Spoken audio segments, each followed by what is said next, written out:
Hello, hello, hello. What is going on, everybody? Welcome back to the channel. After Sound here, live and ready to hang. So let me just make sure that volume is coming through. All good on this. And that the channel is actually live. And if you're watching the replay, thank you for being here. Just to give you a heads up, have rented out my cards again, or I'm in the process of renting out my cards because we got about 6 days left, actually almost 7 days left, and I want to get that return because what I'm earning in gold right now, in gold 3, which is where I sit from a power standpoint, is like less than 10 DEC now, even with like a full ECR. So a part of me is just looking at that and saying, you know what, I have a lot of other things I need to do. So why not take the DEC? And I know I'm giving up quest rewards, I'm giving up tournaments and things like that. But I had taken my cards off of the rental, off of the market to try and get into some tournaments. So I lost some time there, probably 3 days this season. But overall, it'll be all right. I am excited, though, for end of season, so I will try to continue the grind up, get past 3,000 again if I can. I'm sitting at 2,800 right now, so technically in Diamond. And even if I don't, even if I decide not to play another match before the end of the season, then I will, you know, if I want, I can potentially look at renting power end of season to get back up to, or not back, but up to Diamond. So we shall see. We shall see. Trying to see what else we have here. So Peak Monsters has been really awesome. I'm very excited for the token launch, even though I am in such a low tier, so I am not going to benefit at all from this. But I'm excited for everybody else who has been using Peak Monsters regularly. I think it's great that there's going to be some kind of loyalty program built into the platform now.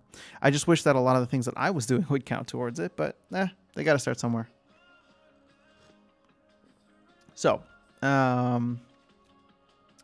let's see here. One of the things that I was looking at this morning is getting some more collection power. So looking at where prices are right now, obviously this is, you know, the best CP to cost ratio is going to be, it's going to be in the rewards cards, which I don't want to buy, but at the same time, it's like, well, if they're the cheapest way to get power right now, then maybe I should, especially if I'm expecting the Chaos Legion cards to go down further once more and more packs are opened. So, I think what I'm probably going to try to do, and maybe we can even do a little bit of it here today, is set some bids so that I'm actually buying some stuff now. Because, like, why not, right? Also, I'm curious, if I were to buy... Well, I feel like these card prices are going to come down, but still. 0.103. Oh, hold on. 0.025 divided by 0.95. Oh man, that's interesting. That's actually very interesting. Let's take a look at this card here. Oh no, I don't want to add it to my cart. Harris, good morning. Wait for PKM before you buy. Well, I mean, isn't it gonna, like, aren't they gonna see how much I've been using over the last year? Actually, no, I think they're probably gonna start bringing in a bunch of people, or bringing in a bunch of interest from that. The thing is, my tier, I'm tier 2. I've only had 1 year. I've only hit $20. So, yeah, it's not gonna be much. In fact, I don't think I'm gonna get anything. Let's see. Also, Peak Jarvie commented on the video.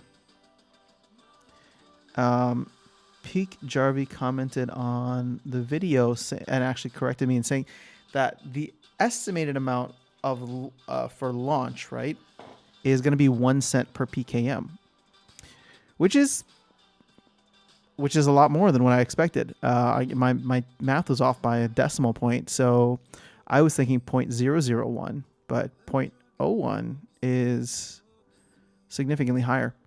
Let me see here if I can. I was just going through. Let's see if we can find PKM.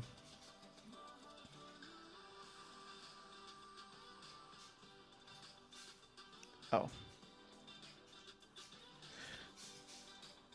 Let me see here. Okay. I don't know if you guys can hear in the back. So, sounds like my faucet is messing up. Give me 1 second. I'll be right back. Is the water back on? There it is. Great.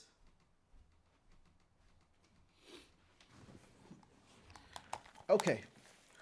My thoughts on PKM token release. Well, of course, I love it. This is Jarvie talking. I'll need to read his blog later. I wanted to find the actual PKM thing. There we go. Yo, what up, Furious Chicken? Yes, they will count your 12-month purchase, but you get tokens whenever you buy $10 USD and up. Interesting. Okay. So I did the video yesterday, but I still haven't done a deep dive into this. So, starting March 21st, large transaction airdrop, bonus airdrop. Each large market purchase is rewarded a small amount of PKM. We presently consider larger transactions being $10 and up. The number of tokens increases. Okay. So this is going to be a bonus airdrop.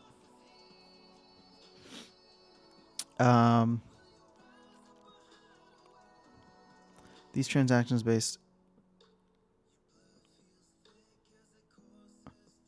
Okay, so now, okay, I understand what you're saying. I totally missed this yesterday, Harris.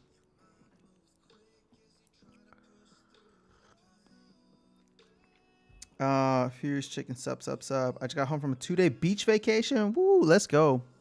Armin, are you asking if Furious Chicken is my cousin? I don't know, maybe. Not that I'm aware of. Maybe we're like distant cousins. So I don't know. I don't know if you're a chicken. Maybe there's somewhere in the lineage there. But all right. So for every $10 you spend,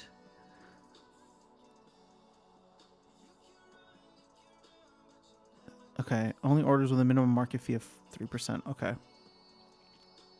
So for every $10 you spend, let's see what the return on that is. 0.01. For every $10 you spend, what am I thinking here? Okay, 0.01 if that's the value divided by 10. Okay, so yeah, that's not really much back. If you buy $10 worth of cards, you will get tokens. Well, if you're buying cards regularly through Peak Monsters, which is something that I might consider now. So I've been using Monster Market because I like the instant 3% fee, right? Or instant 3% cash back. Or roughly 3%.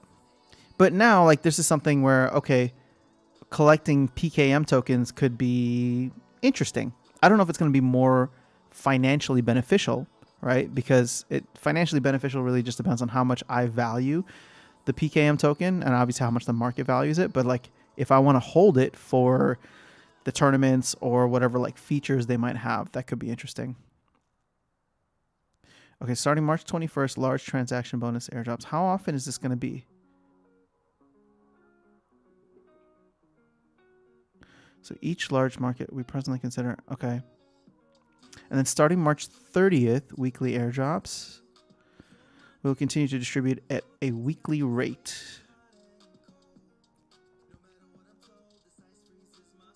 All right, let's view this table. For your chicken, pretty sure we are distant cousins. Chicken and sound are kind of related. I think you're thinking about roosters. I'm just messing. Oh, that explains it. I'm surprised you only have $20 in peak D. Yeah, I mean, like I said, I I was using Monster Market just because of the instant 3% cash back. So I'm not sad about that. It was just, to me, the more financially lucrative option at the time. But now here all of a sudden it's just like, this is one of those things where they're going to like reward people who've been using this. So on a weekly basis, I'm not even going to get anything.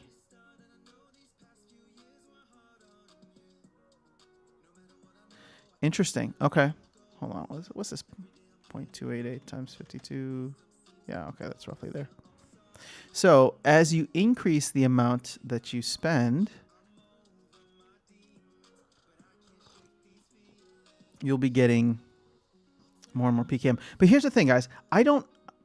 Even if PKM is valued at roughly the 1.2 cents that they're saying, we'll just say one penny. Like, this is like at the maximum, you're going to be getting $14 a week. So like, this isn't like a get rich quick scheme, right? Like, if you spent $250 million in the last year on peak monsters, then yeah, you're going to get like $14 a week. Again, it's better to get it than nothing, right? You're being rewarded. But like, for everybody who's like, oh man, like I need to go like spend a ton of money on peak monsters right now. I mean, I'm just saying, like, do the math. I love this. I'm not trying to discourage anybody from going and using peak monsters. I think if anything, this is a fantastic sign of how, well, as I said in the video, like how like loyalty programs in the future are going to work. But you know that someone like Peak Jarvie, who is very integrated into the system and has built an awesome third-party tool, is going to be focused on providing value to those that use his service. So I think it's not a bad idea. Now I got to change my name to Furious Rooster. No, Furious Chicken. You just need to go find yourself a handsome Furious Rooster. You're actually tier 6. Let's go. Damn, Harris. You are whale status in the PKM token. Look at you. You'll be getting 8 PKM per week. What does that come out to? 8 cents? 8 pennies?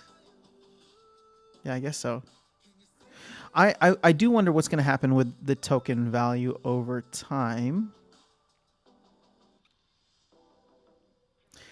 I don't know. It's just... This is... So, okay, you know, just, again, I love the idea. I love the innovation here. So I'm not trying to poo-poo on it by any means. I just... Like, whenever stuff like this happens, it makes me feel very Bitcoin maxi inside. Like, it speaks to the Bitcoin maxi. I'm just like, oh my gosh, we're going to have like 1 million tokens. And I don't know that all of them are going to have like some kind of value. Now, this token makes sense in the broader context of Splinterlands because, like I said, it's like loyalty rewards. So it's interesting in how it's set up and designed. But what happens after 100 years? I mean, we'll all be dead, so it doesn't matter. But what happens after 10 years if we 10x the amount of players? There'll be no more coins left, and they would have to issue something else. I mean, it makes me think about Splinterlands too, right? Like, if you think about how the game has been, like, last year, in July of last year, if you held assets within the game, they issued a token. And that token was SPS, right? And so therefore, they just started... Essentially, what all these tokens are doing is just literally printing money out of thin air, right? Like, there's a value that people will ascribe to it for certain things, and then you have people that can cash that value out. So Splinterlands started doing that with SPS, and then technically 3 or 4 months later with vouchers, they released another token that is airdropped, which is the voucher system. So I don't know, maybe we're just going to continue to get different airdrops from the team, which is something that people have criticized, I think, like DeFi Kingdoms or some other games for doing. But it's one of those things where it's like, okay, well, we're like going to be continue like just printing money left and right here, printing like tokens and printing value. Not money, value is really what it is, just printing value. But it is rewarding those who have the most. So as long as you keep acquiring, it makes sense, right? Like, if anything, it's like incentivizing me to like, okay, well, I should be holding assets across the board within Splinterlands. You know, because you never know what kind of like airdrop can just show up next. For context, Harris has a Waka. Ooh, all right, Harris, I forgot about that. Let's go. How's that Waka doing? I feel as though he did not live up to the hype. So I feel like maybe I was okay missing out on it. Although I came to terms with missing out on him way beforehand. I was caught up in the FOMO, but yo, Diego, what up? How are you? If you're checking, does all the buys I made this year count? Oh, not just after the PKM tokens launched. I think it's going to count for this first big airdrop. So you can look at the table here.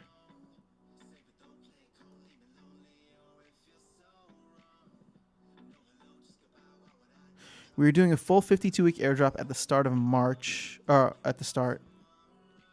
Okay. So I should get 2 PKM tokens. On March 23rd, I should get 2 because I've spent $20 here. So I'm technically tier 2. Harris is going to get about 450 tokens. That's cool. Oh, yo, that's actually, I mean, that's going to be $4.50 that you'll be airdropped, roughly $5. Rexy Rancher is this the account tier? I don't know what you mean. He delegated me the Waka for a day. I have tons of info for a Waka video. There you go. Everybody's craving that Waka content.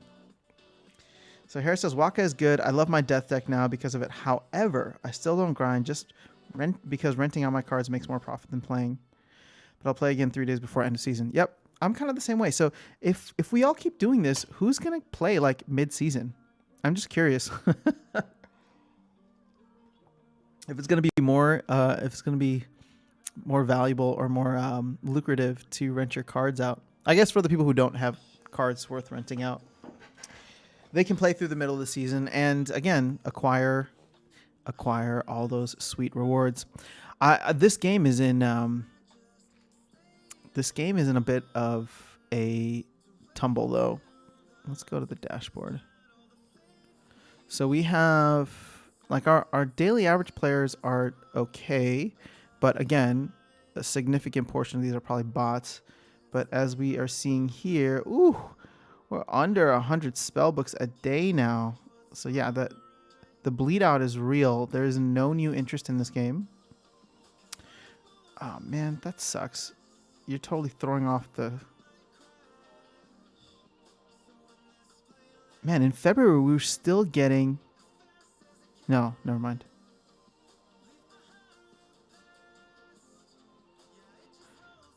Okay, so last year we were getting like 1,000, 500, 500. And then as soon as we hit the new year, that dropped down significantly. And yeah, I think we're just going to keep trending down. I just want to see what happens if we get to a day where there's no new spellbooks purchased. That'll be so sad. I don't think we'll get there. I think there'll always be at least a couple. But it really makes you have to consider, or at least hopefully the team will consider, that there's got to be some update to the rewards economy. There's got to be some incentive to get people here. Granted, bear market is not helping, but games are the one thing that hopefully should be somewhat decoupled, or it's maybe should is not the right word, but they definitely have the ability to decouple. Okay, hold on. Let me check on some of these rentals. Owned, and let me catch up on chat here. Don't worry about bots. We'll rent our car. All right, that's fair. If bots will rent it, why not? Faded Glory, what up? Let's go. Renting is dang outrageous recently. Oh, too bad bots are draining all the CP rewards. I played today. Silver one gives 60 EC per win. Yeah, I was getting less than 10 in gold 3, which was disappointing. And that's why I was just like, you know what? Screw it. I'm just going to rent out my cards. I have a lot that I need to be doing over the next couple of days. So not having this as a distraction actually is really helpful sometimes because I'm so addicted. Diego plays every day for the daily rewards. Diego, you are accumulating. You will be handsomely rewarded. I believe in it. Dang, what should we do to amp up interest again? I mean, Fierce Chicken, I don't know in what context you're asking, but as a content creator, I think you're doing a phenomenal job. So just keep pumping out content, make stuff like to keep people engaged. I think is really important. Whoops. Okay, so what cards are not getting rented out here?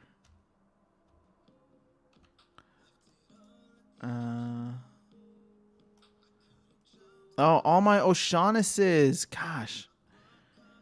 The prices just keep going up and down and up and down.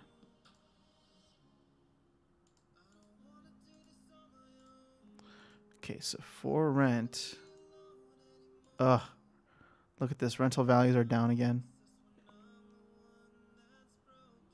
Oh my gosh. Oh my gosh. All right, whatever. We're just going to throw all these O'Shaughnessy's. 1, 2, 3, 4, 5, 6, 7. I was renting them for 6, but now I'm going to have to drop them down significantly. I'm the one that's broken. 1, 2. I just want to get them moved.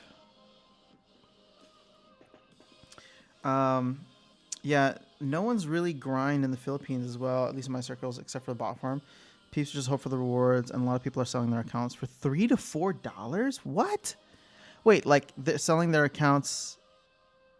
That's crazy. Do they have anything in the accounts, like cards? We used to do the same thing, Diego, but it seems not worth it at the moment. But keep doing what you're doing if you're having fun. I use my DEC rent money for Rising Star. There you go, Harris. Rising Star has definitely taken a broader interest for me too. I want to, or I need to get, I want to get to this next stage here. Harris, you got your millionaire card today? Ooh, congratulations. I don't know. Maybe I should just grab some more Starbits. I should just sell a bunch of stuff and get some Starbits.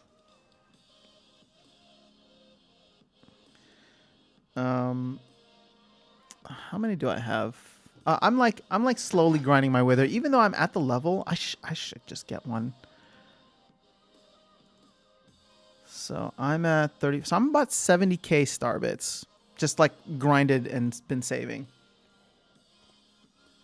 And I'm earning a decent amount now in the pool as well.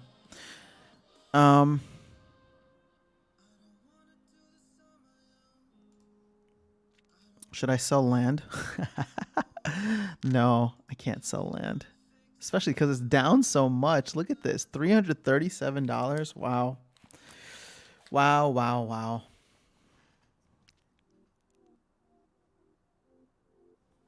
Maybe I will sell something to get. It's nice that Rising Star can kind of stand on its own, but I just want to get to the higher level so that I can like spam all these like missions. Is anybody here at whatever these next levels are? Oh, what is it? County tour? Is anybody in the county tour level?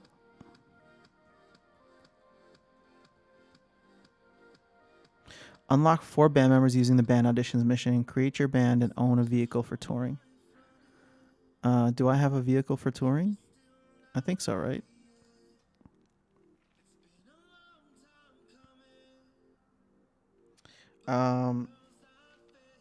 Dang, Harris, I forgot you just need a level or so.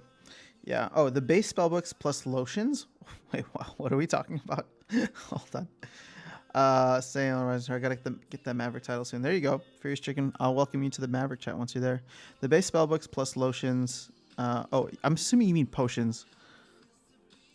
They sell the card DEC. Okay. Interesting. Dang, Harris, I forgot you need a level. Armin, I just saw a post on SPL Philippines. They made a tournament, physical live tournament. Looks fun. I believed they even rented out a venue. That's cool. That's actually really cool, man. I would love to come to the Philippines just to play in the tournament. I don't even need to play in the tournament. I just want to come hang out with a bunch of other Splinterlanders.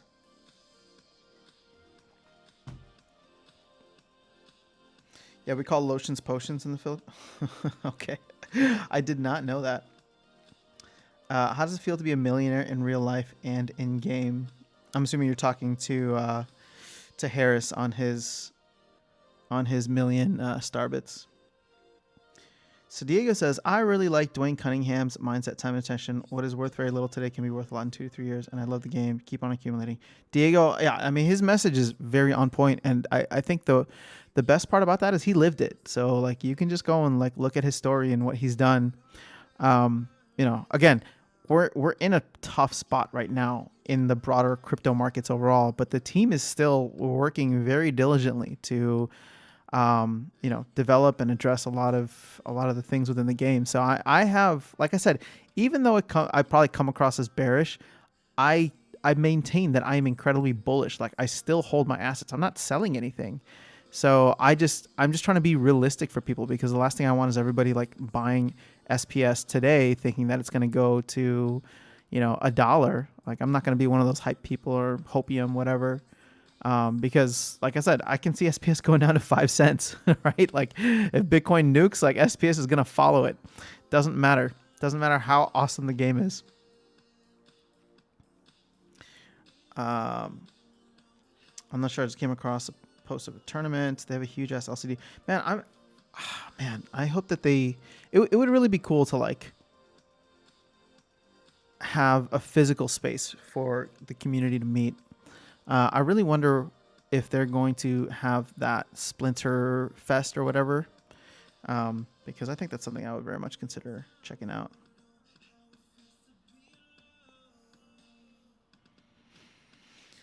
When is Aftersound card? I don't know. What do I have to do for the Aftersound card? I guess I probably need to reach out to Adam Collector. But I just haven't had time, but I'm curious. I want to know. I'd love to have a car. Oh, okay. So I do have a mid-range tour bus. So I think I'm all set in terms of what I need. Create your band. Okay. How do you create a band, or is it just unlocking the members? Oh, you probably need to have people cards for all these, right?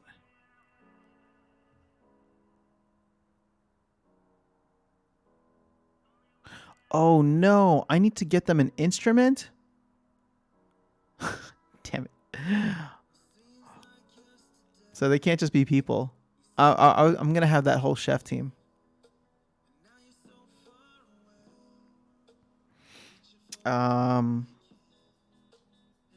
That's awesome. SPL Philippines mods are awesome. They always sponsor events like the cosplay and the art contest. Oh yeah. Faded Glory, what are some of the best cards to get early on in Rising Star? I mean, I'm really just a fan of the boosters.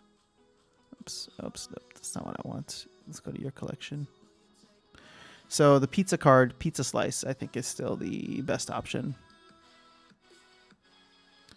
Although many people like the coffee cup, many people like the pizza box. I think getting the actual pizza is probably the better move. And you can get it for 4 swap. Actually less if you buy it from other people. 3.75. But see, here's the thing, right? Like with the missions that I'm doing now, like this mission takes 5 hours. So I'm always like sitting on these rewards cards. But I guess I'm trying to figure out how do like the higher ups do it? How do they maintain their energy? Because I've heard like they just spam 5-minute missions. But that doesn't seem very lucrative because you only get like 50 star bits.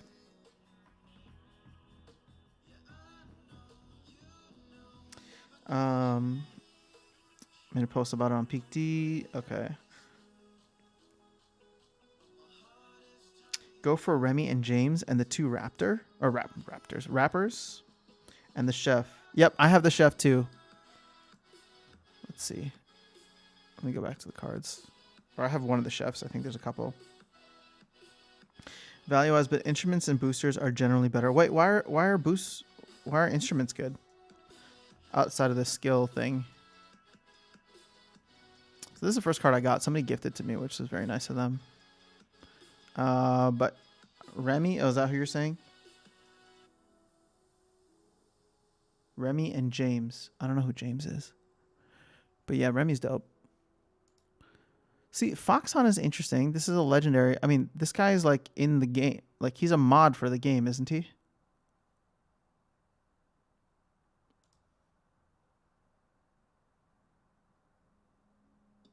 This is a card I bought recently. I was just trying to get some extra fans. I will need a couple more fan cards at some point.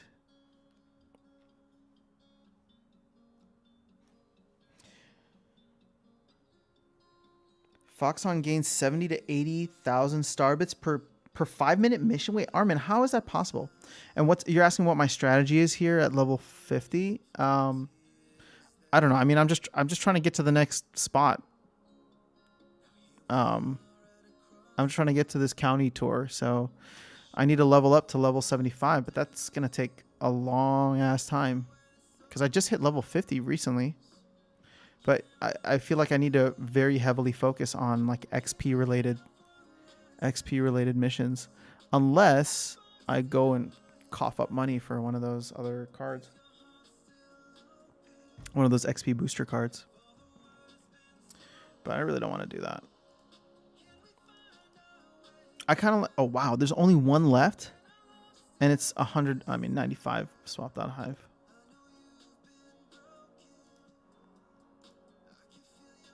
Yeah, I mean, these things were essentially broken in the game, so, you know. Instrument pump skills. Skills are needed in the late game to sustain ego from spamming 5-minute gigs. That's what I'm told, at least. Okay, Fierce Chicken, thanks for the heads up on that. 100 fans equals 2 plus max star bits per gig.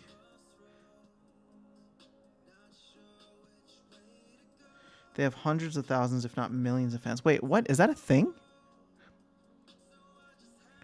Hold up.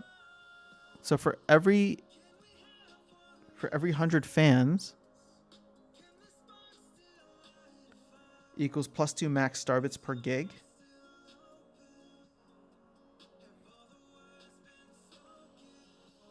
I did not know that. I guess that makes sense as to why this thing keeps changing. All right, so there is a reason to... Yeah, okay. Yeah, what up, Kevin? Wondering, would a more spread out DEC pool help against burnout? I don't know what you mean by that. And feel more rewarding? Now the first 4 days of the DEC rewards are so high and slowly decreasing, but it feels rewarding to play. Oh, I mean, yeah, if there was more incentive to play mid-season, but I don't know how you fix that because the DEC pool requires... Well, there's just so much that goes into it. Mainly the price of DEC, right? So as the value of DEC comes down, there's less DEC issued, so the pool gets smaller. But also it's kind of just with the rest of the economy too. So like at the end of the season, everybody's renting out their cards, and then because they're getting like some sweet deals on it, whatever the case is, and then everybody lets their... Oh no, sorry, it's not just that. They're renting out their cards, but also they are grinding for leaderboard, right? So then they take the first day off of the season, or maybe like the last day of the season and then the first day of the new season. And because they're taking that time off and letting their ECRs recover, all of the DEC rewards that be paid out in like day 1 of the season end up kind of getting pushed to day 2. And that's why you just have much, much higher rewards.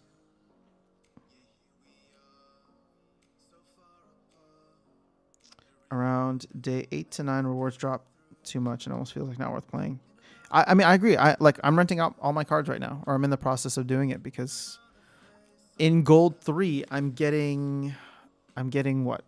Less than 10 DEC per win. So that would be more than 50 games I'd need to not only play but win just to get the amount that I should be earning from my from renting out the deck. Now the thing is, here's the thing: if you don't have the cards, right? Like if you don't have cards to rent out, then you should most definitely keep playing because you can get a lot of value from the rest of the game. I'm sorry, the rewards.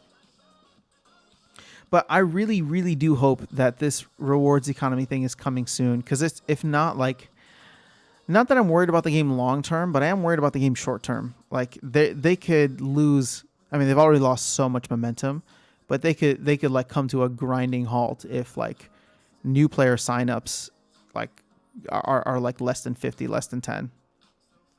And most people, like as we're discussing, decide to rent out our deck. Then nobody's really playing except, bots. What up, Mitchell? Good to see you. Chamba, the bots are taking all the DEC. I'm bad. I've been selling my Starbits. I mean, Mitchell, what's wrong with that? There's nothing wrong with selling your Starbits. Unless you're trying to save them for something.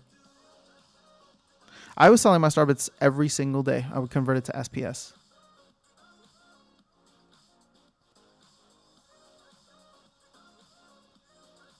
But now it's like, I do think I want to play Rising Star a little bit more. I don't know where I'm going to get the cash from, but unless I sell some stuff within SPS or within Splinterlands to get that many. But let's see. If I were to not do anything else. Okay, hold up. So I'm getting, we'll just say on average, I get about 3,000 Starbits per day. Plus, I'm earning about 200 there. So we'll just say 3,200 Starbits per day. Oh, see, but I won't be able to account for the compounding nature of this. So 3,200. I'm at 930,000 away from my millionaire card divided by 3,200. Woo! It's going to take me almost a year, or like a little over 3/4 of a year. So probably towards the end of this year, I'd be able to afford that Starbits millionaire card.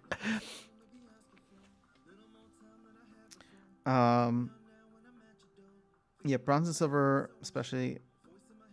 Bots everywhere. I don't know. I don't know, guys. I don't know what the solution here is. Again, I'm not anti-bot, or I guess I'm bot neutral, because it's just like with this is the internet, right? Like, so anything that can be exploited will be exploited. And I think the team trying to go after bots specifically and in terms of like banning them is just gonna not end well. Plus, it kind of takes away like the idea that like, freedom. I think that's one of the core pillars that aggro likes to use. So if anything, they just have to find a way to disincentivize, like really, really disincentivize bots. So I don't know.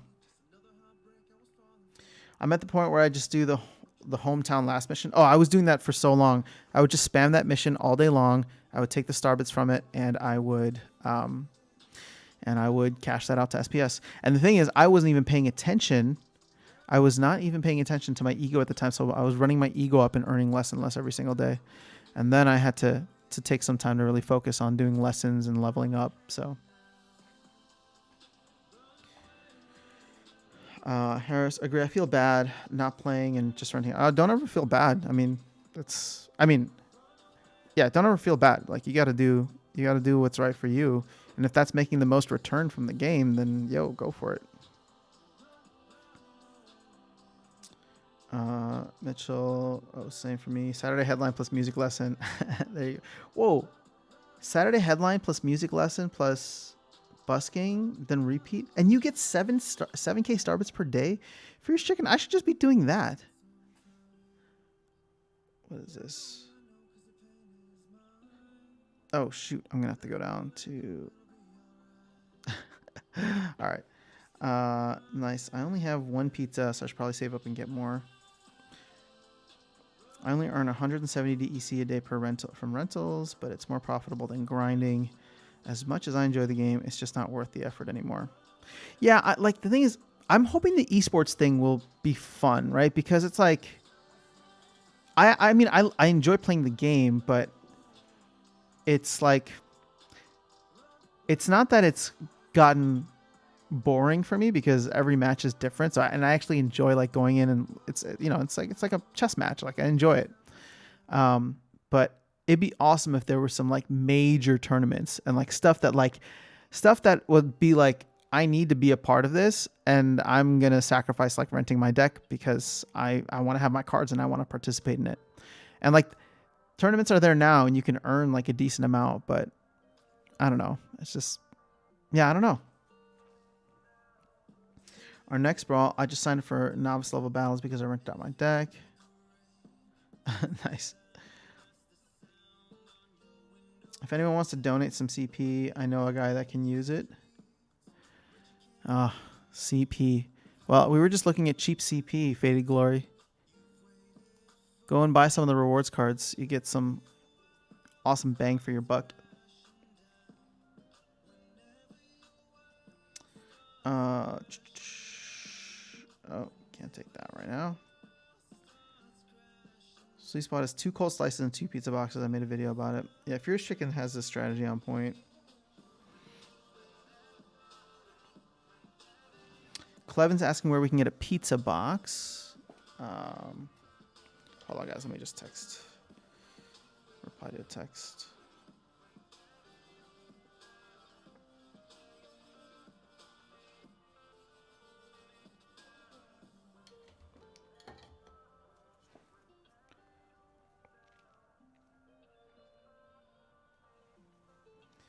All right, so Sweet Spot is 2 cold slices and 2 boxes. For Splins, I just do enough games to get my quests. Oh, Pizza Box. I'm sorry. So Pizza Box, if you just go to cards here, we can see what's available, Clevin.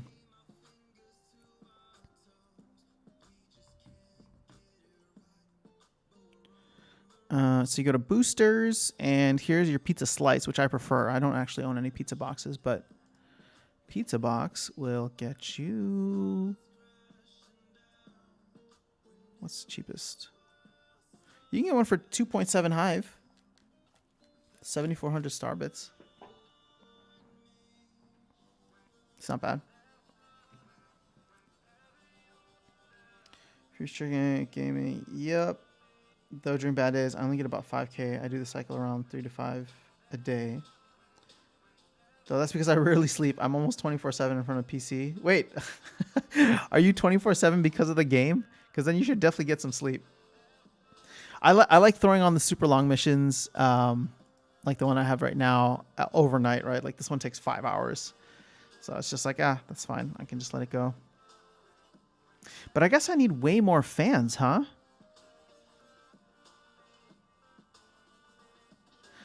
You know what? I've really, like, Rising Star has really grown on me.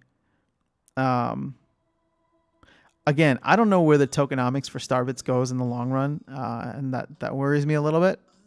But the intricacies of the game, right? And I would always like put quotation marks calling it as a game, are fascinating to me because, like, again, this is cool that you can earn without putting anything into the game, and everything that I've put in here, for the most part, has been like everything that I've gotten has been organic, right? And actually, I took out so much value from the game because I was just farming for SPS at a time. But, you know, now I just want to get like one of those like huge fan things, like one of those like cars that has like 1 million fans on it. But pizza boxes, slices with Starbits. Oh, buy it with Starbits is cheaper. Okay. So Chamba, that's essentially what I do. I just grind the first couple of days of the season. I do my daily quests. I have fun with it. And then now this is the 2nd season in a row where I'm renting out my cards. So I don't know how many more seasons it's going to be like this before we get something interesting, such as like Modern and Wild format or rewards economy update. I hope that they're going to have some information tomorrow because, you know, I love the town halls. It's just the last two have not been very inspiring. Like, it's cool. Don't get me wrong. Again, I'm still very bullish, but like, there's no information in the town halls. There's like no timeline on what we're going to get things. So the roadmap would be great because everything's just getting pushed back at this point. So that's where the pizza box is found. Okay, cool. Hopefully that was helpful. in the booster section, so you can grab them there. Now, vehicles, do I have? Okay, I do have some vehicles, but more so, what is in the buy packs thing? Can you get vehicles here? Wait, so you can't get any vehicles here? Oh, just these? Just these commons? Lame.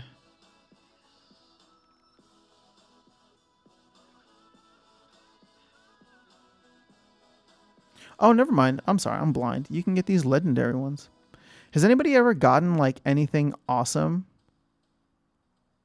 Like a legendary pack opening or something?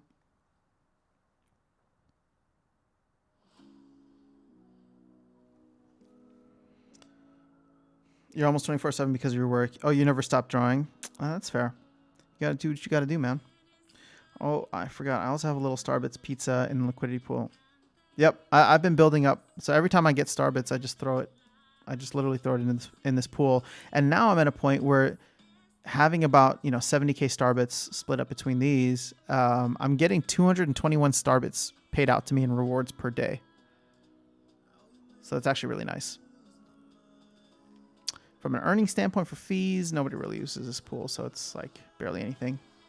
But getting the 220 Starbits per day has been very helpful in growing it.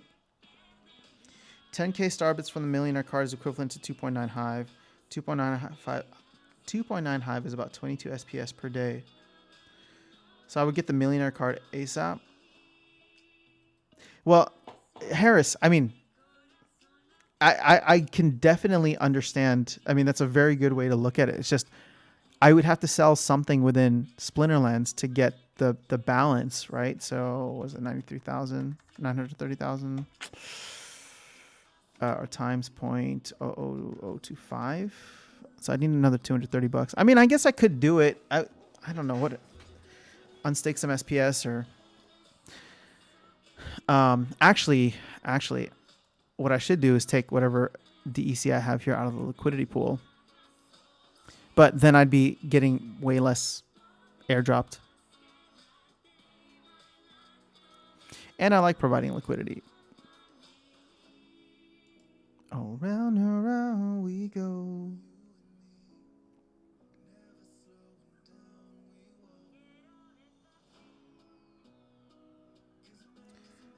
I need to get there fast. You know, I am going to need to get the Millionaire card because it's going to be way too long before I can get... Before I make it to the next level. Also, 10k Starbits per day. Again, see, here's the thing, right? Like, if you have 10k Starbits per day, then... if you have 10k Starbits per day, you can literally buy a pack every single day and just like increase your collection that way, right? That's kind of nuts. Is buying packs worth it? I don't know. I've bought and opened one pack and I wasn't really happy with the cards that I got because it was super basic, but it's been helpful from a skill standpoint. Like I had no interest in buying instruments, and so I ended up getting. I think all three cards I got were instruments. It was this, and this one, this rare instrument here. So now all of a sudden I just do piano lessons all the time because I get way more skill from that.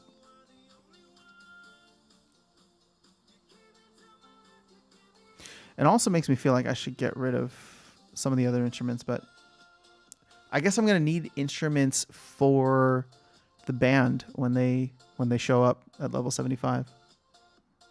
Oh man, I really want to put more into this now. Chamba is a Filipino term for lucky, though it can be used suerte. It's usually used with the term lakas. Lakas chamba. Okay, cool. I'm learning some Filipino today, or Tagalog.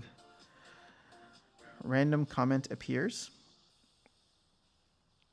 Just to add, in order for you to have 22 SPS in airdrop, that is equivalent to 270,000 airdrop points. Well, 270,000 airdrop points is 270,000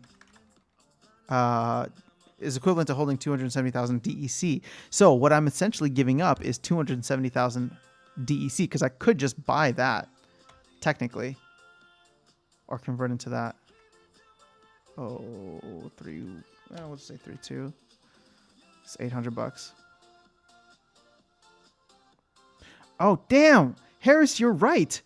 Oh my gosh, I need to buy one ASAP because I can get the Starbucks card for way cheaper than that. I get the Starbucks card for like less than a third of that. Oh man, the things I learned from you guys. What would I do without you? Mitchell, where do you get the you can't buy the card. It's just given to you. You have to go into the Discord and ask for it on the team. Shoot. I think I'm going to do this right now. Harris, you're so right. You're so right. Holy crap. So hold on. 10K. Sorry, I trust your math, but I'm just a math guy. I like to see the numbers myself. So times 0.00024. We'll just call it on the small end. Divided by 0.12. Yeah, about 20 SPS per day.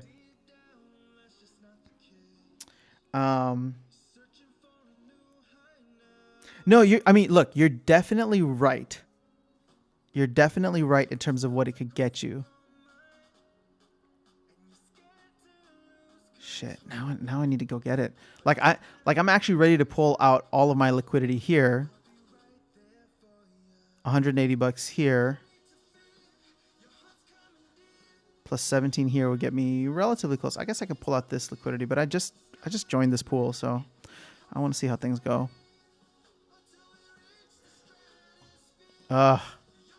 Should we do it? I think we got to do it, right?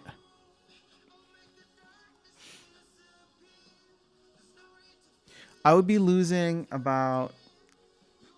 Okay, so I would be losing about 60,000.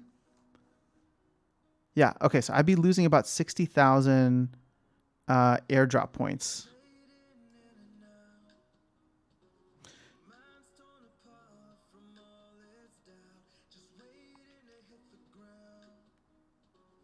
And I don't know how quickly I'd be able to replace that. Kevin, the only downside is you better hope Starbits don't drop down. Oh, I know. Oh, trust me, I know. that is a serious risk, especially considering where the price of Starbits is and the fact that I don't trust Starbits. Look, they were down at almost like a third of the value that they are right now. Why they're up, I don't know. My question, though, is what happens to Starbits when you buy packs?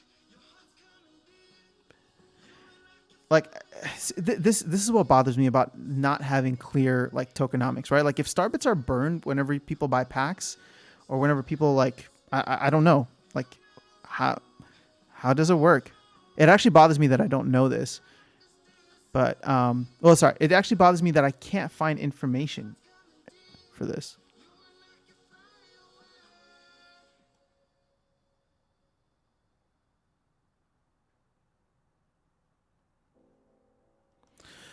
But, every time I kept asking the team, or not the team, but in the Discord, I kept getting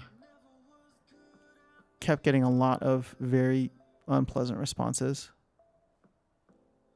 from Foxon, of all people.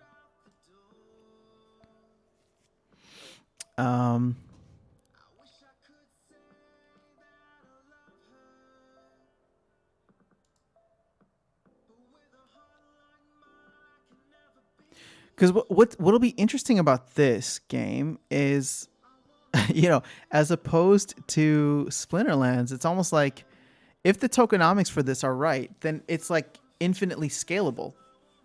And they are very like anti-bots and multi-accounts, and it's I don't know. So there's less chance of exploit with this.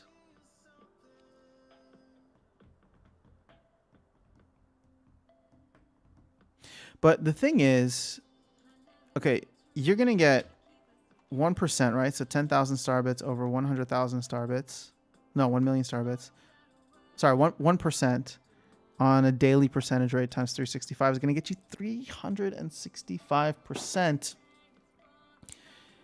return on your investment. If you were to cash out of your Starbits every single day, so that's actually kind of hard to beat. You can sleep on it. I don't want to force you. No, Harris, don't worry. You're not going to force me on anything.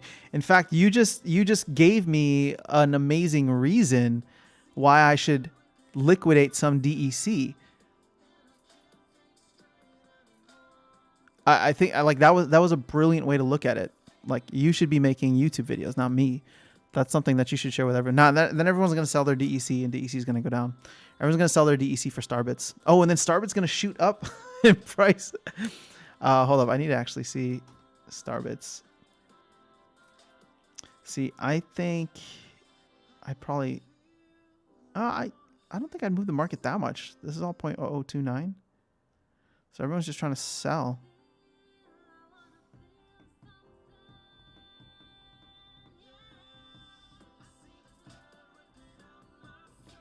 All right, so Kevin's saying, I would advise you to buy some instruments. It's helping me so much short, mid, and long term. Because after you run the last mission, wait 20 minutes to do a music lesson. Now you get so much more skill. Yeah, I agree. I am no longer looking at Rising Star as a funnel to get more SPS. I think I actually want to start treating it more like an actual game that I'm playing, right? Idle clicker, but still, like, it's one of those things where the strategy actually becomes much more interesting as you get higher up in the game. I guess it's similar to like any game, right? But for me, like in the beginning, I was just like, what is this? I'm just clicking and I'm getting like Starbits printed for me. But now it's like, okay, to actually get to a point where you could be able to earn something from this, and whether you take that, whatever you earn, and reinvest it back in or not, like, I don't know. So, Harris is saying Starbits is a very weird coin. When SPS and DC are dropping, it somehow held its value. I think Rising Star is in its growth phase. A lot of people are joining. Shoot, well then I should definitely get my millionaire card now. Otherwise I'm gonna have to wait until like Christmas. I'm gonna have to wait 290 days. How much am I getting airdrop now? So 43. Okay, so here's the deal. If I were to take this out and buy Starbits with it.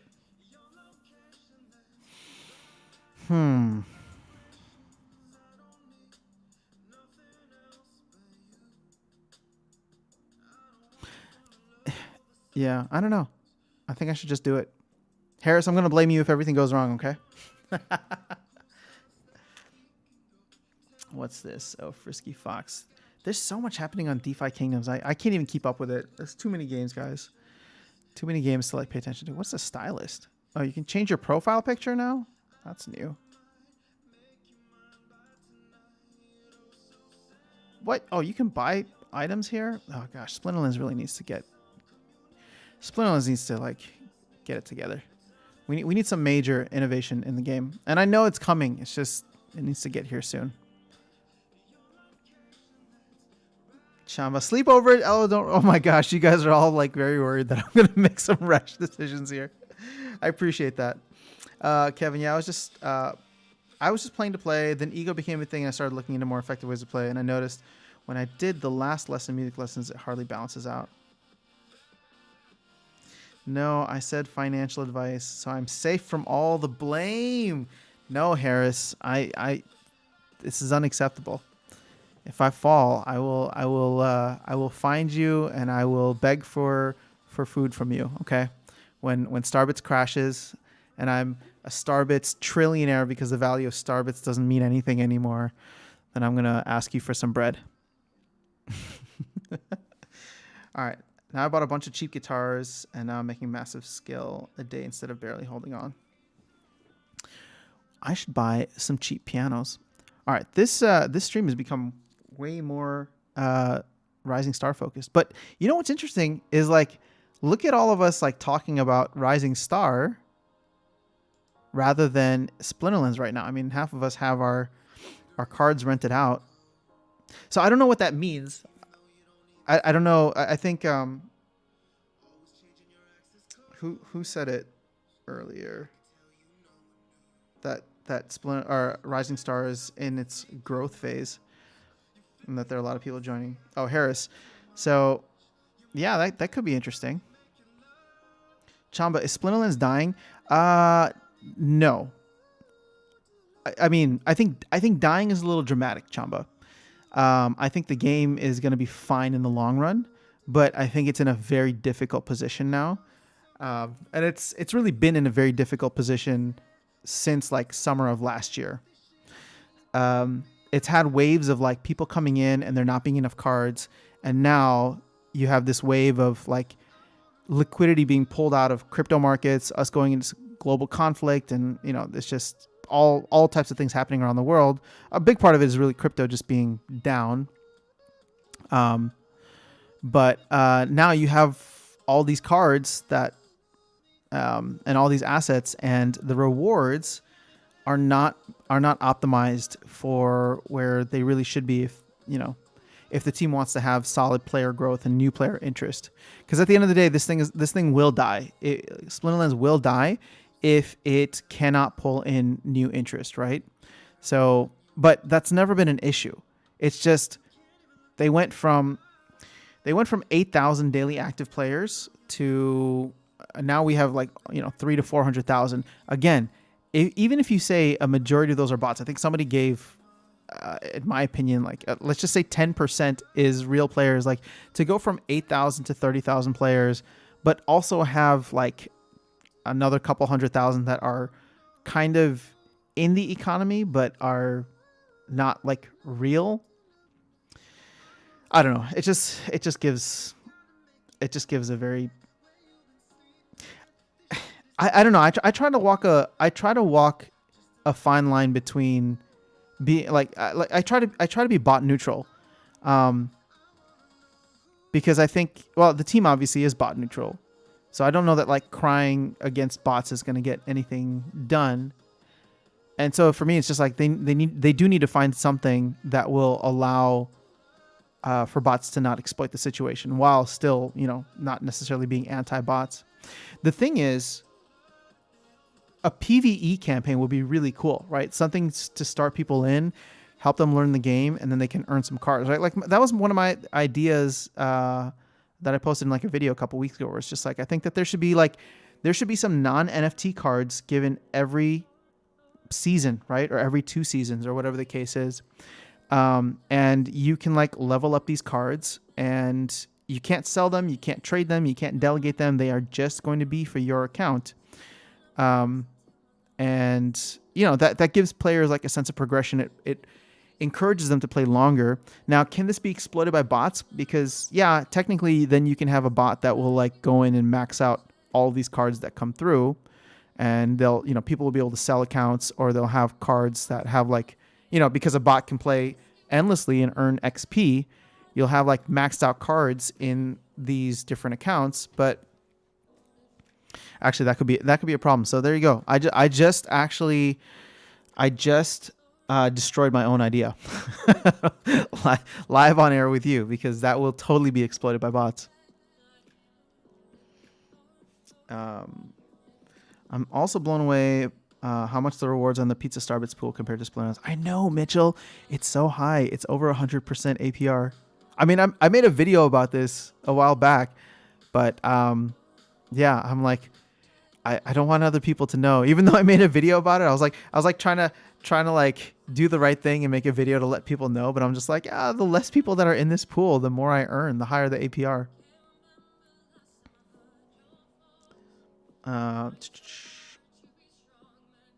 Yeah, so just a reminder, guys, if you're not in the Starbits Pizza pool, you're missing out. Actually, let's see what it is now for me, because overall,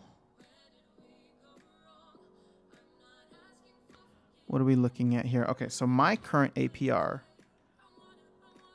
is, and I'm just gonna look at the Starbits because the other stuff is like minimal. So 35,853 times 2. So 71,700, we'll say. So 221 divided by 71,700. So 0.003 daily percentage rate times 3. Oh, what? Yeah, so you're getting 112% right now. 112% earned in Starbits, right? So earned in kind. But, you know, there is a cap on this. So if the pool gets too big, right, the more people join the pool, the less the APR is. But as it stands right now, liquidity is only $6,000. Like, liquidity is only $6,000, and they're just paying these rewards. Like, the volume is garbage. Let's look at the 7-day volume, and the fees earned are like nothing. Let's see what the fees get you. So 9 divided by, no, actually it's 9 divided by 7. So that's your daily divided by 65.85 times 365. All right, so actually the fees that you're earning is roughly 7% per year APR. So that on top of the 112 for the rewards, at this point in time, you're getting like almost 120% APR sitting in this pool. There's worse places to be. So we'll just put it that way. There's worse places to be. Splinterlands digressing to Rising Stars, what we call diversifying. Yeah, look, it's not a bad idea. Look, that's kind of, I was looking at like my channel, right? And I'm just naturally interested in other games too.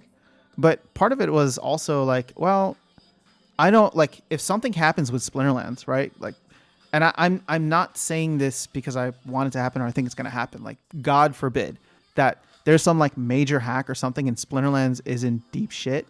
Yeah, I mean, like the channel that I'm creating would essentially be dead. It's like 90% content on Splinterlands. Every video I would make would just be all of us complaining about what happened and how we're all completely broke now and how we're so mad at the game and whatever. So part of it was like, I'm naturally interested in other games, but also, you know, this channel is not anything that I ever expected to build out, but we've built a really fun community here where I've learned about so many other games from you guys that it's good to diversify. So Clevin, you are absolutely on point.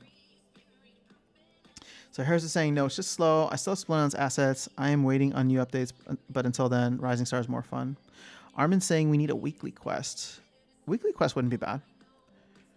Splinterlands has a long way to go to start picking back up, but when it does happen, then everything shoots to the moon.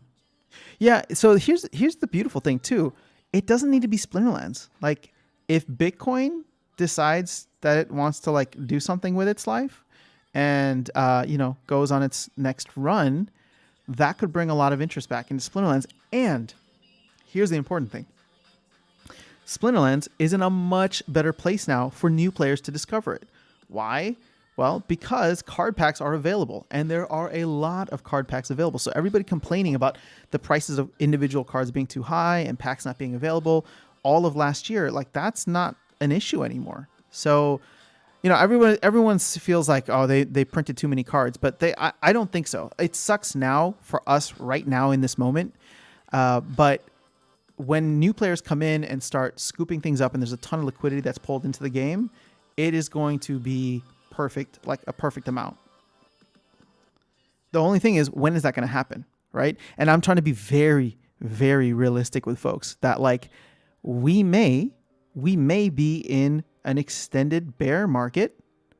And if it's anything like what happened in 2013 or 2017 or following those bull runs, I hope that Bitcoin is not done, right? That there's the theory of like the lengthening cycles that, you know, we're still going to have one major push and that could happen in like May or June of this year. But if we are not, and if we are in a bear cycle, then the next time that Bitcoin will have any kind of momentum upwards will be after the next halving, which creates the supply shock, which drives the value higher. But that won't happen until I think May of 2024, right? And then usually the bull run happens the following 18 months. So it happened in May of 2020. And then obviously you saw over the next like 18 months, there was a big push, and Bitcoin went essentially went from like almost 4 to 10K or whatever, 4 to 8K, whatever it was in that range between March and May, up to 60 and now we've crashed obviously like almost 50% down. But at that point, it'll be interesting to watch because there'll be a lot of interest, a lot of money flowing into the space. So again, that may not happen for 3 years.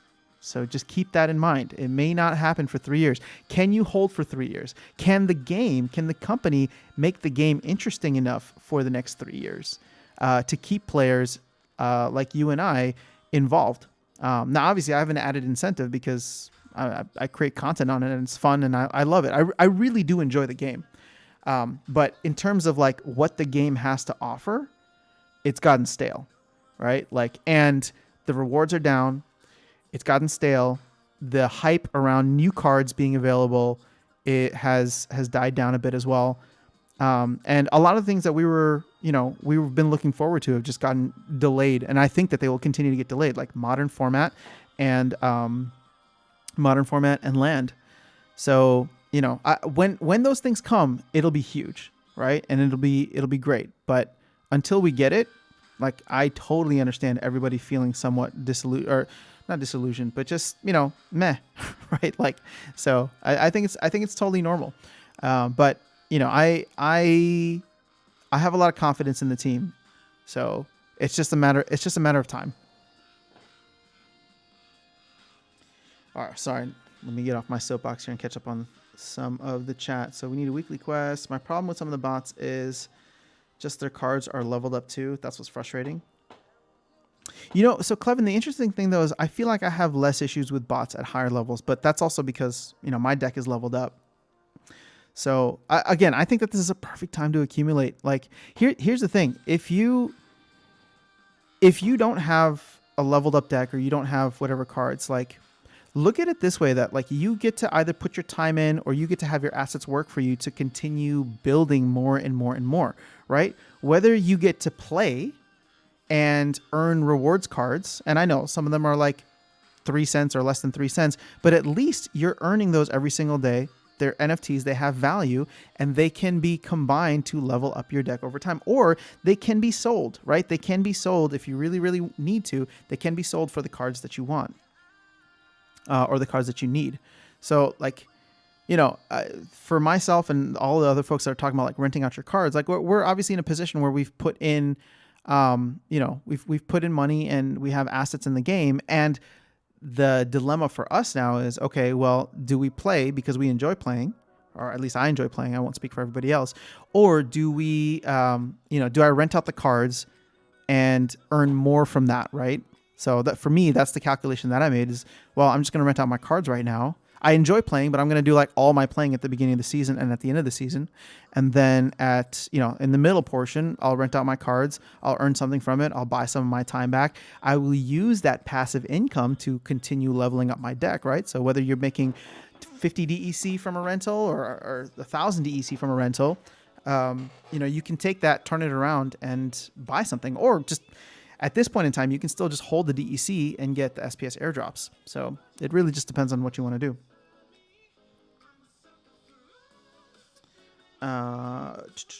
Okay, so we need weekly quests. My problem with bots are, okay. Jeff, the dilemmas of being a content creator. Yeah, I don't know. Again, I love games and I love gaming, but this is not, for everybody who might be new here, this is not what I do. Like, I'm a musician that had a lot of time on my hands with no shows and touring after the pandemic. And I got heavy into crypto, and then I found Splinterlands, and from there it was just like, yeah. So somebody's asking about Fortnite as well. I mean, I started streaming out Fortnite too, of which I haven't had a chance to do lately just because my schedule's been way busier this year. So imagine 100% of the players are on bots. I don't think we'll ever get there. There's enough real people here. I don't know what that number is, but there are enough real people. It's just, yeah. Actually, someone said to look at the tournaments, and this is actually a little demoralizing because if you look at these tournaments, I don't think I've ever seen anything over 300 in terms of players playing tournaments. Well, here's one that has 255. So again, right, like, I don't know if this is because there's just not that many active players, or like tournaments are, there's a couple of reasons, right? There's not that many active players. Tournaments are too pricey or have like very high restrictions, or people just don't have the time or energy or feel like they're going to do well in it and they don't want to pay the entry fees to get in.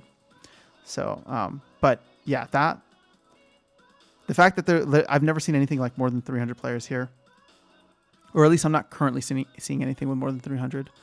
Let's see if I go to completed or in progress. Nope. Okay. Jose, what's up? Haven't watched your Fortnite content, but did you ever have the same bot conversation over there? We can't escape the bots. I didn't. Does Fortnite have a bot issue? Oh, actually, I do remember that. But the bots, the thing is, see, the bots there aren't bots set up by people that are trying to extract value or exploit a system. The bots in Fortnite are just, they're part of the environment. They're NPCs. And they allow you to play. See, and that's the difference, right? Because when I play Fortnite, I'm not trying to earn something from it. I'm playing just for the fun of it and to create content and to connect with other people. And, it's, social or, multiplayer gaming, there's a social aspect to it. And combine that with streaming and it's even more social. So over there, the bot issue was just, the bots weren't very good. So people just didn't like bots. So whenever you play like a game and there's supposed to be like 100 players that go into every battle royale, the game would just fill up the games with bots, especially if you're at like a lower level. First time catching one of your live streams. Jonathan Glazier, well, thank you so much for being here. It is good to chat. All right, so let me catch up on some of the chat here. Achievements and weekly quests could help a bit with the Splinterlands boredom. Yes, I agree. There needs to be an incentive for someone like me to continue playing and not rent out my cards. And that the thing is, it needs to be the same incentive for me that's the same incentive for everybody else, whether they're in Diamond Plus or whether they're playing in Bronze. So hopefully we can get something like that when the new rewards come out, but I don't know when that'll be. Oh, I'm nervous, but I'm also so excited for tomorrow's town hall. Actually, when is tomorrow's town hall? I hope I'm going to be able to catch it. Oh, whoops. It is at 7 p.m. evening one. All right, looks like that'll be my dinner entertainment.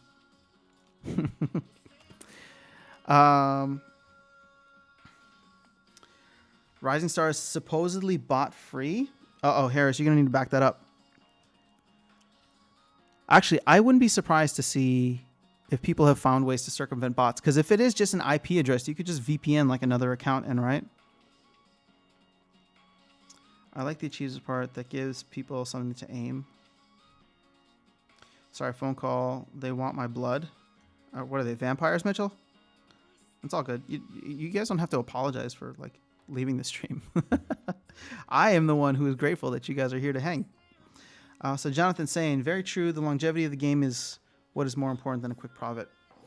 Yeah, again, like even now, I'm not buying new cards. Like everything that I'm getting, I'm actually putting right back into SPS because SPS I view as like, that is where they are going to drive the most value, right? And I believe them. They put this token out there and they're really just trying to get SPS to have as much value as possible. And the truth is that it doesn't right now. And that's why, they dropped the roadmap a couple months ago, but it doesn't. And so that's why it can do a 90% retrace, essentially going from like $1 to 10 cents, right? At its lowest point recently. And it can continue, right? Altcoins can go down like 99% or they can die in a bear market. Now, I have confidence that this coin is not going to die. This token is not going to die. Just because from what I see within the team, like this is set up as a company, right? And they have working capital and they have development and all these different things. So they're going to continue, like Splinterlands is going to continue to be around, but that doesn't mean that its assets can't go to like through the floor, essentially. Hopefully that doesn't happen because I own a lot of assets, so I'm not cheering for that. But I'm like I said, this is the channel where we keep it real. So I'll just wait 2 years and have fun playing most season, taking small breaks. That's the way to go. With anything, you just got to give it time. Like, again, I'm going to talk about that Splinterlands whale overnight video. And I'm very happy for Matt. I actually appreciated the fact that he shared his story because I think it proves a very powerful point. But like, I disagree with him saying that he became a whale overnight, because he didn't. He bought alpha packs 3 years ago, and not overnight, but 360 or like 1,000 nights later, right? 3 years later, he woke up and realized that the value of the assets he had within the game had skyrocketed. So can that happen with something like Splinterlands? Or can that happen with something like Chaos Legion and where we're at right now? Oh, yeah, absolutely.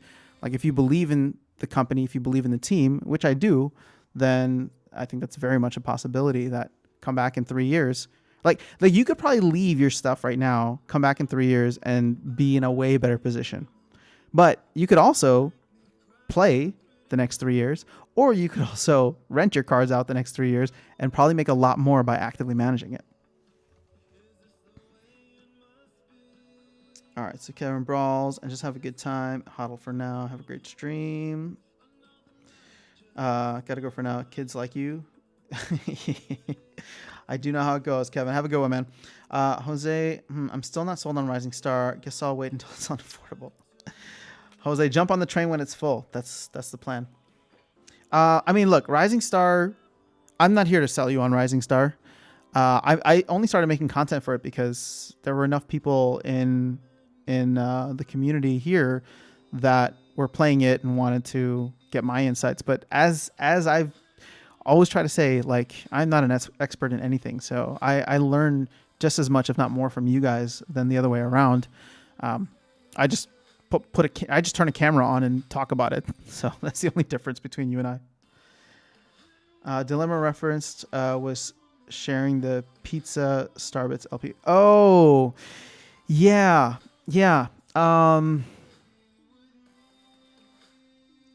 So, yes. It's one of those things where at the end of the day, the integrity of this channel is way more important to me than, making a little extra whatever. But Jeff, that's absolutely right. Because I don't want to, like, there's obviously certain like elements and perks of like being in the position of like a content creator or somebody that like other folks are listening to and getting advice from. And honestly, that just makes me nervous, right? That's why I like literally try to caveat everything with, I don't know what I'm talking about. And if I do know what I'm talking about, it's because I'm showing you the math behind it. But, yeah, I don't know. It's just, I've seen so many people get wrecked over the last couple of years in crypto especially because of like YouTubers talking about, oh, we're going to the moon. And then everybody just gets dumped on. And, I'm not saying that happened necessarily here within Splinterlands, but euphoria happens regardless. I'm not pointing a finger at anybody. It just happens. So like my whole thing was just, I never wanted to be like the hopium hype guy. That's just not who I am. I'm like very conservative in many ways. And I guess that just kind of bleeds through the channel here.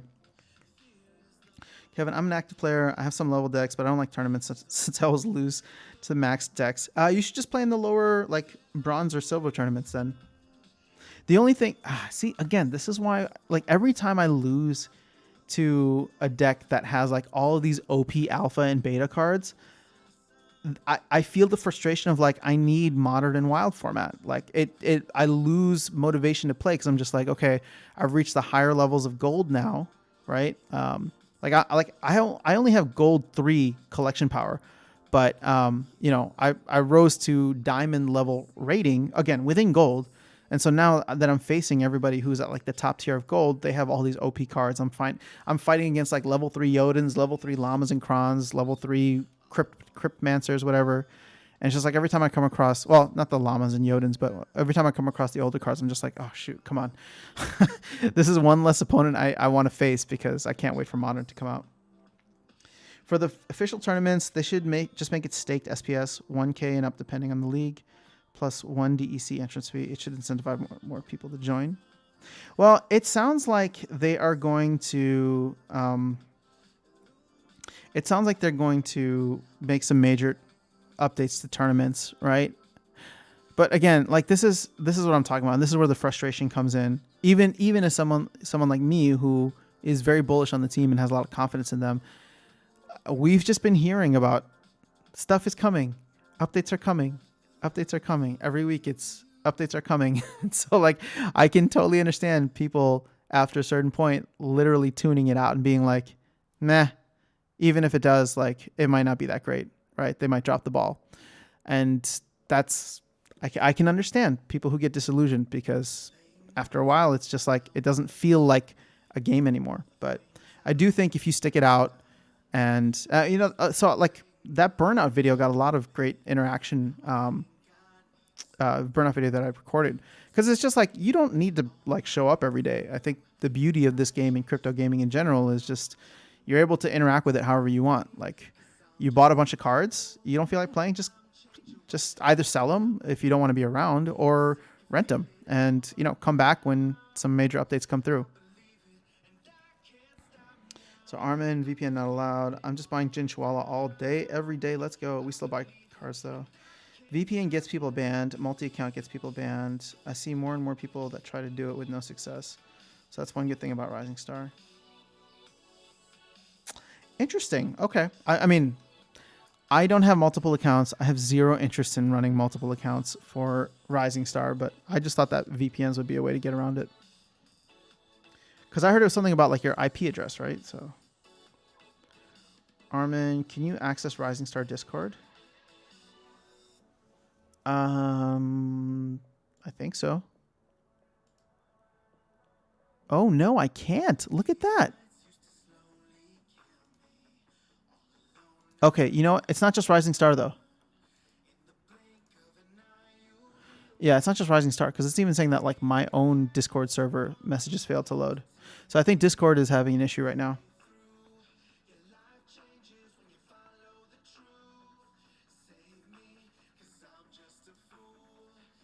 Why is Splinterlands up though? Oh no, you know why? Because I was in this, so therefore if I try to go to anything else. Okay, so Splinterlands, or not Splinterlands, but Discord is down right now. So Jonathan's saying Rising Star honestly has a much better ROI than Splinterlands. The gameplay is very bland and boring, so I don't know where the future will go.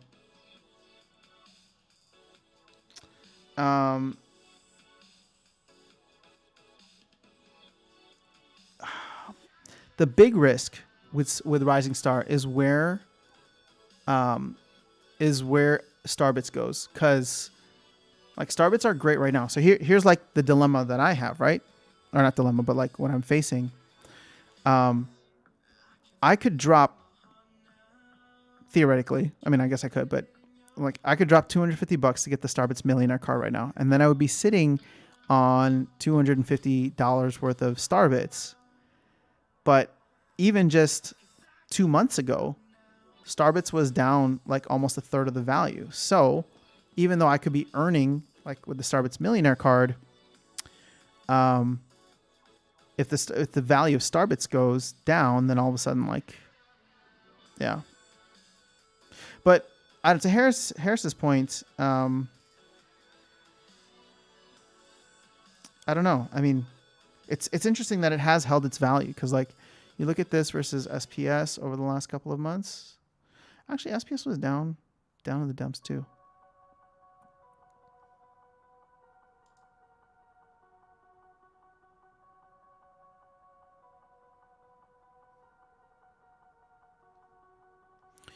Okay. It's always fun to look at. Twitter was acting weird today too. The Russians happened. Is Twitter nice? Let's see. How do I say this? Twitter could be a cesspool. But I think it actually is. It's a good place to go for news right away. And it can be a good way to connect with other people. So like, again, like everything's a tool, right? So it's like, what can you get out of it? Like if you go in and you want to find, if you go in and you want to find like crap, like you'll go in and find it. Like it's like every thread can essentially become a like YouTube comment section. Which, oh my gosh, I gotta say, I was thinking about it the other day, and I know like obviously the channel is small, so it's not like we'd have like so many haters on. But I was talking to a friend who was just like just like about like, oh, I started this like YouTube channel talking about gaming and all that. And he's like, oh, YouTube channel? He's just like, shoot, how? He's like, oh, I bet you don't even like go to the comment section. I was like, you know what? I do. And I feel like, again, this goes to like, not me, but the Splinterlands community in general. And it's just like, for the most part, actually for like 99% of it, like sometimes even 100%, like the comments are always like great. Like I actually really enjoy going through the comments and continuing the conversation with people. So thank you guys for that. It's very different than the expected, like, oh, don't check the YouTube comments section that you probably get with other channels. But going back to Twitter, yes, Twitter can be just like a comment section on a very controversial YouTube video. And there's a lot of stupid takes on there. And yeah, it's like you have a character limit, and people are just going to say stupid inflammatory things, and people are going to respond with stupid inflammatory things. So Jonathan's saying, currently is a decent time for Rising Star, since I feel a good part of the price is driven from those who are soon to enter level 50. That's the time where many of the surge are entering. Interesting. Okay. In say 2 months' time, when everyone who joined during that surge is level 50 and everyone is selling 10k star bits a day, drive a lot of downward pressure. Ooh, Jonathan, I like that. Analysis. It's actually really good. Because you can see here, oh, this is not what I wanted. You can see here, let's go back to Starbits. I think this right here, whatever this candle was a lot of people figuring out that Starbits millionaire cards could be valuable, right? Or at least a lot of people who had level 50. So yes, now there's a lot of people, including myself, who either are working towards level 50 or haven't gotten the millionaire card yet, but it's like every time I look in the Rising Star Discord, there's always more and more people. There's always more and more people asking for the millionaire card.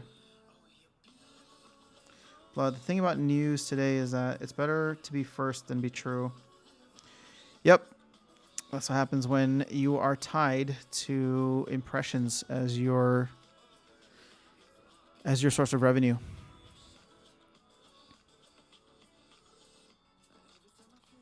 Oh, shoot. We've been on for an hour and a half. I was only planning to be on for an hour, guys.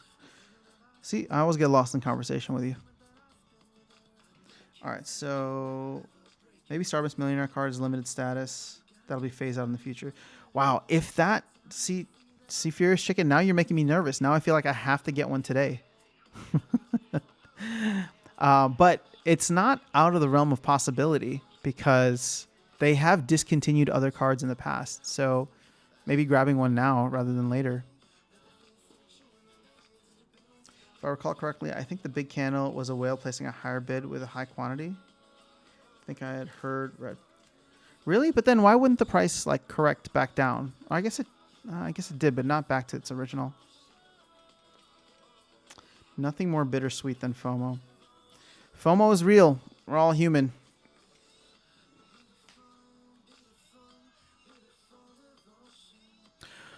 All right. Well, this ended up being a Rising Star stream and not a Splinterlands stream, but I love it, guys.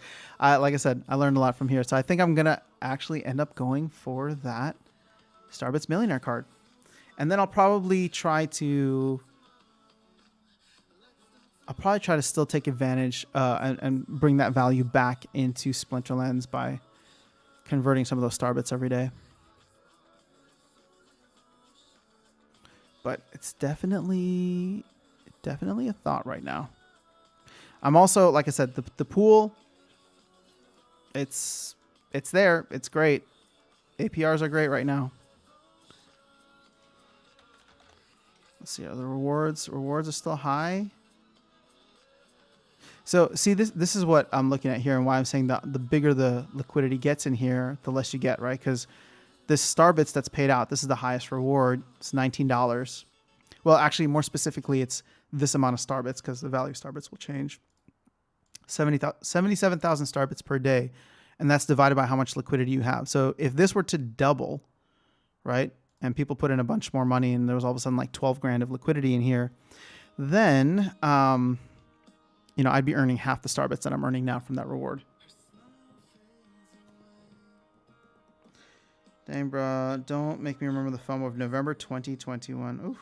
I also convert my star bits. 250 a day is a hard clock per day. Can't complain at all. That is a good way to look at it. I would be converting it probably for SPS because I would be taking out liquidity from a DEC liquidity pool. So I'd be losing those points, but I think it'd be worth it actually. Yeah, okay. I think we're going to get a little bit heavier into Rising Star, so maybe expect some more Rising Star content coming up soon. I think I definitely want... now Furious Chicken has made me want to get...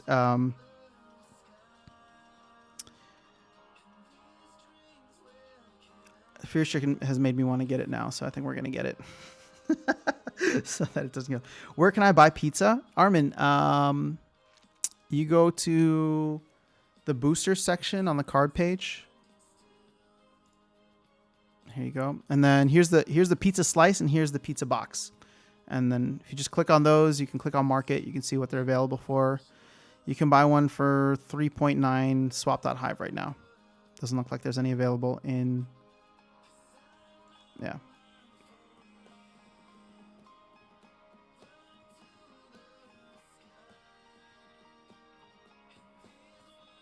Don't say... Oh, you're talking about the pizza token. I get the pizza token because there... So if you come to Tribal Decks, you can see all the different pools. So there's swap.hive, there's Starbits, there's DEC, and 1UP. I just like... So for me, every time I get... let's say I have 1,000 Starbits, I withdraw it from here. I will go into the swap, and then I will trade whatever half of my Starbits are that I withdraw into pizza, and then I add that to the liquidity pool. So I don't have anything right now. Or here, perfect, fine. I have 20 Starbits sitting around, so I would change this into pizza, and I'm gonna put half. And it's so small that the fee shouldn't like change things too much. And so now I have half Starbits, half pizza, and then I can go add liquidity. And it hasn't processed yet, but hopefully it will soon. There you go. So now I can put in... Let's go with the max of this. So I'll have 1 Starbit remaining. But there you go. So now I just added some liquidity in. But you can use any of those tokens that I was just showing you. Swap.hive, DEC, or Starbits. No problem. Glad to be of help.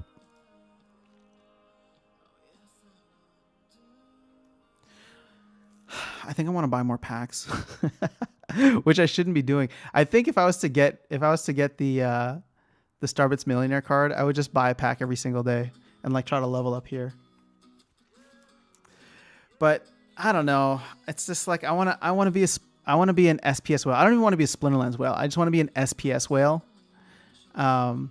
Like Jonathan, to your point, like I've actually even stopped buying cards because everything that I'm getting, everything that I'm earning, I'm just converting to SPS because to me, the value is going to lie in SPS and getting vouchers, right, in the long term. So, but yeah, we'll probably end up buying some Rising Star packs soon. But I think I'm gonna go for the.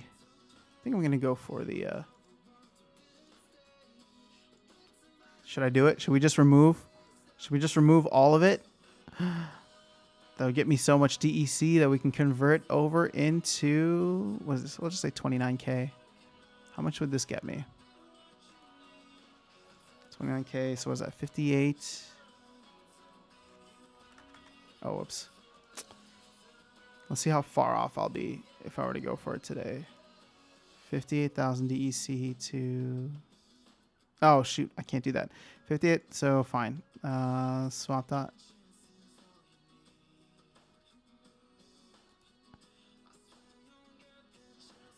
Give me 213.38. Oh, we'll just say 213.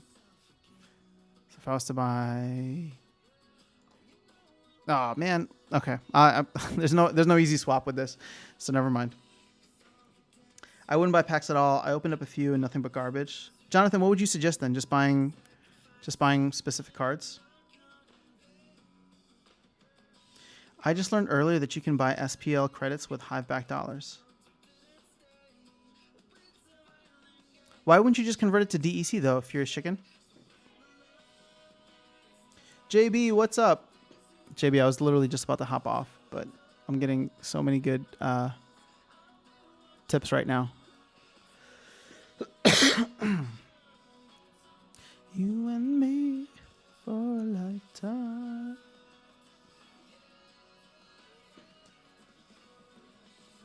Yeah, I mean, the thing is, I agree with packs, meh, but sometimes you might get something good. I don't know. Now I just want to have a ton of fans. Honestly, the bonus from fans and Rising Star isn't good enough. I would add to Splinterland's assets. Every day I convert, say, 14,000 Starbits to SPS or cards or something. Wait, Jonathan, do you have the Starbits Millionaire card then? Or are you just earning 14k Starbits like that? I don't like spending my TEC, and I have lots of HBD from my peak depots. No, well, okay. Oh, you don't like spending your DEC. Okay. But it's like coming from the same place. Packs are for addicts. The only saving grace is if you get a legendary card. Yeah, I think the chances of that are incredibly low.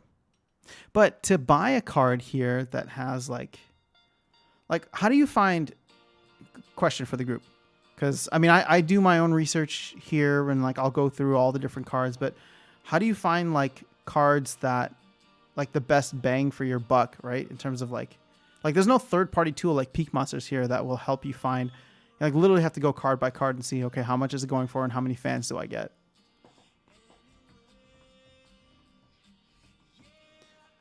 You do have the Starbits Millionaire card. Amazing. Shoot. All right. I got to get it.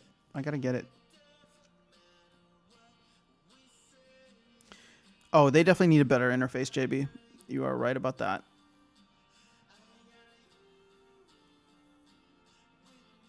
Like, I wish that I could just filter here and just look at only like rare cards or only like epic cards or something. In fact, are there any epic cards?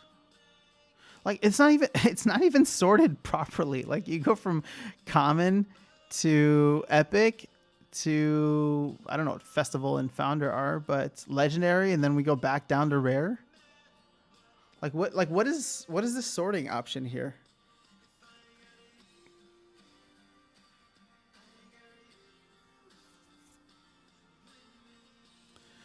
Faded Glory. Do you actually have to have a million stars? Yes, you do. From my understanding is and they need to be sitting in Hive Engine, so they're literally not doing anything, just sitting there. But every time you want to run the mission, you need to have it there. I think it checks or something like that. So Jonathan, I'm the same as you, Jonathan. Rising Star. Oh, oops, I missed some stuff here. So Clevin, yes, owning packs is no fun unless you get Spirit Order. Now I got lucky yesterday with that legendary pull. They need a better interface, some kind of filtering, but I like to get 1k DEC a day versus my 2k assets and splinters gets me like 700 a day. I would go for instruments first. I still have 27k skill now. Okay. Faded Glory, hopefully I answered your question already. And Jonathan Glazer, Rising Star is honestly just a time filler and a quick buck for me. In terms of longevity and enjoyment, I'm way more invested in splinters. 100%. But see, in order for me to get like the Starbits Millionaire card, I'd have to sell some Splinterlands assets because I don't really feel like selling anything else. I would look at it as somewhat of a diversification and then start filtering things back in here.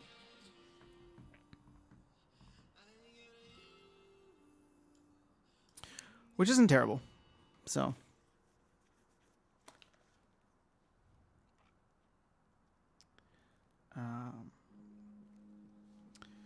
still very long-term bullish on Splolands. All right, guys, I am going to hop off. I'm hungry, so I want to go. I was going to like get some work done, but I think I got to eat first so I can focus.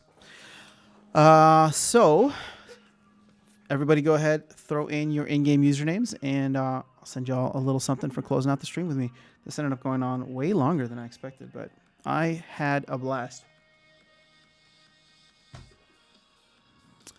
All right, so I'll give everybody like 30 seconds. Good to finally catch you live stream. Yeah, Jonathan. So I try to stream Tuesdays, Thursdays, and Sunday mornings. The time is subject to change. So I'm U.S. Central Time, so it could be anywhere from like 8 a.m. to noon. Or I guess I'm almost at 1 p.m. now. Got a little bit of a later start today. But yeah. I have those mornings free, so I try to do that.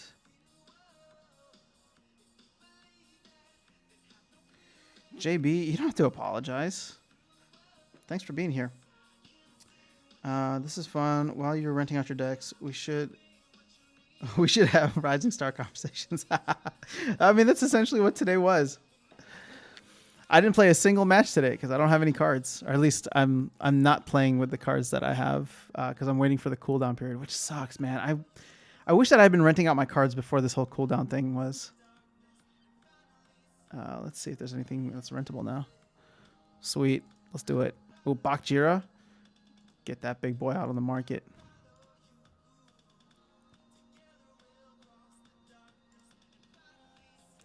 All right, guys. Throw in your in-game usernames. Otherwise, I'm not sending you free DEC. I mean, only if you want it. You don't have to. I'm not going to beg you. I was just giving everyone some time. Ba, ba, ba, ba. So I'm going to have like all of these legendary and epic cards. And actually there's a lot of good stuff leveled up there.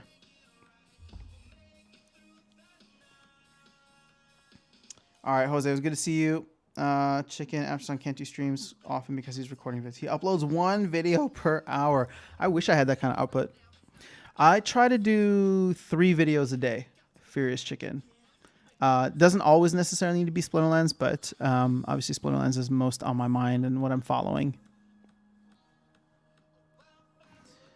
Anyone else? Yeah, Crypto Crazy. We all just discussed that. There's something going on with Discord. So that is not good. And apparently there might be something weird happening with Twitter too. I don't know. Maybe we've gotten hacked.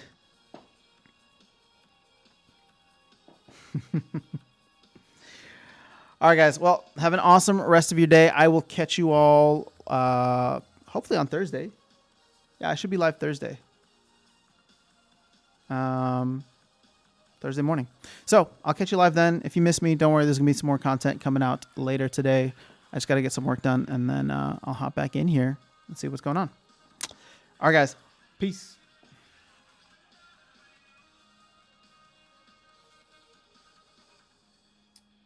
If I can figure out how to end it. There we go.